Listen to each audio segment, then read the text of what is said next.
Okay, gear down for this one. We're going to show you some video that is really disturbing, distressful. Police in Hammond, Indiana, smashing a car window and using a taser on the front seat passenger. All of this just starting out from a routine traffic stop over a seatbelt.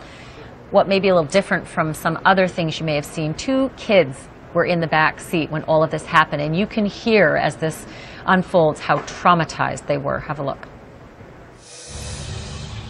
Yes, my mom. No, I'm not making it worse now. I'm scared for my life. Because he just pulled a gun on us and we don't have a gun. Just so you know, Go ahead. Recording here. You're on a body mic. Go ahead. I suggest you come on out the car. Go ahead. You a white shirt? What's that? A white shirt. I'm asking for a white shirt. I don't know what's going on. I just gave him my information. I don't know what's going on now. Right. That's what I'm. It's who? Listen. That's what I'm trying to tell you. Okay. I don't know what's going on. I never got out of the vehicle from being in the passenger side. You know what I'm saying? I never got insurance. I gave it to him.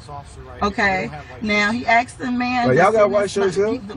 Just sitting beside me. He asked I got somebody in charge of y'all. He said he didn't have any ID. Well, I just gave him my information. So they asked him, and I said, I just gave both of them my information. Y'all got my information, right? I don't have my license.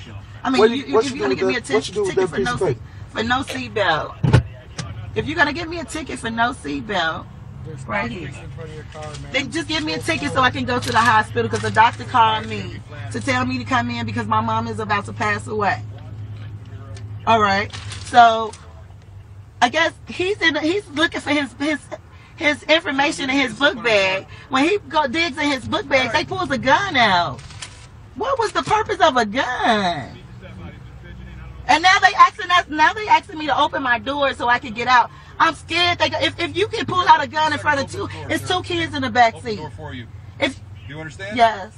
All right.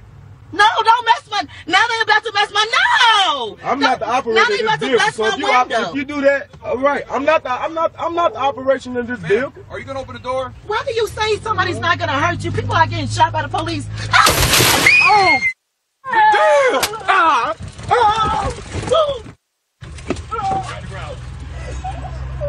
That was crazy. That is horrible. This is a horrible situation. This is wait. Are you recording that? Yes. This is terrible.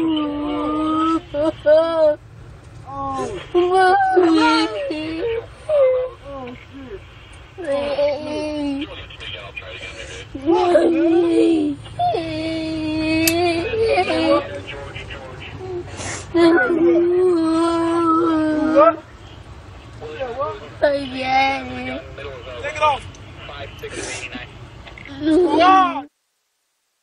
This is crazy. Take it off, man. No, I told y'all my kids in the car, man. Why would y'all do that? Angie, come on. Talk about what, man? Come on, climb. No. They can bust out the car window and everything because they couldn't have a seatbelt on.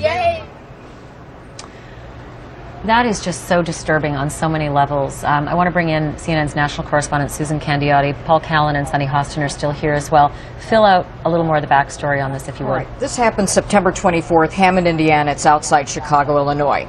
In the car, a mother, her 2 children in the back seat, 7-year-old daughter, 14-year-old son. He is the one. 7-year-old girl. A little 7-year-old girl. That's right. 14-year-old son. He's the one filming this from the back seat. There's an adult passenger male, that's the man that you can see sitting in the passenger side. They're stopped, as you heard, for not wearing seatbelts. The issue arises when they're asking him to get out of the car, and he won't do it, the police say. They wanted some identification. He didn't have an ID with him, and they're sorting around, he's looking for some other ID. This goes on, police say, for at least 13 minutes.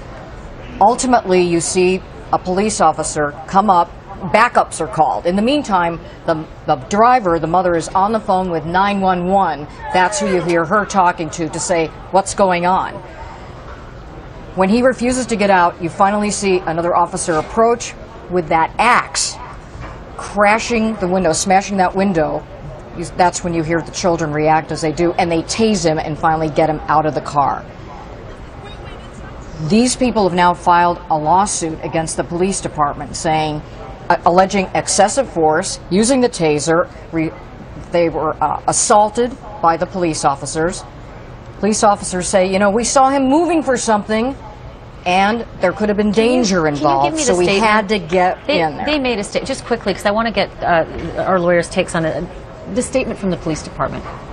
Well, they back up their actions, saying safety was at issue, but it reads in part, police officers who make legal traffic stops are allowed to ask passengers inside of a stopped vehicle for identification and to request that they exit a stopped vehicle for the officer's safety without a requirement of reasonable suspicion. Paul Callan, is that going to be enough when they're looking at a lawsuit for what happened?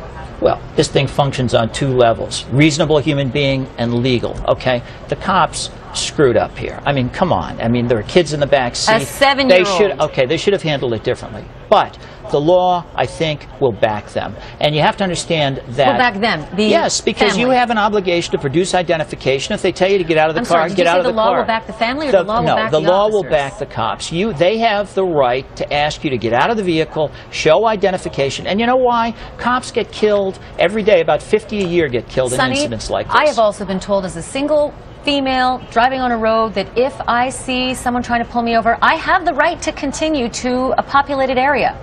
Because if I am in fear, I don't have to stop on a road in the dark. Is this the same kind of fear? These people were afraid. Of course they were afraid, and I've got to tell you, I'm so upset. I think actually Paul is correct, but this is the hazard of being a black person in the United States today. I mean, there's a family in a car, and they are completely complying. You see that she has called 911. He isn't even driving the vehicle. He has provided several pieces of paper. This family was of identification. This family was tortured for over 13 minutes. Those children were traumatized, and guess what? The law, as it stands right now, probably protects the police officer's actions. And as a woman of color, I don't know what to do, because this could happen to me, this could happen to my child, this could happen to my father, this could happen to my husband.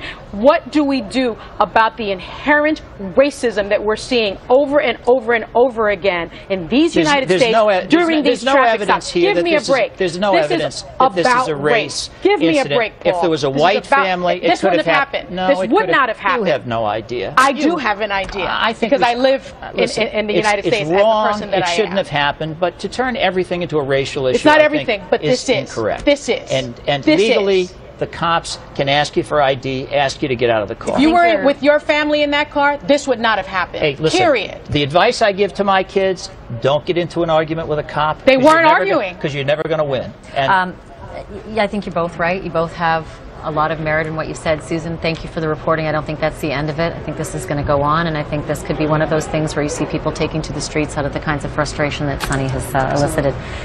Wow. Thanks, guys. Appreciate it. And thank you all for watching. Appreciate it. Wolf starts right after this break.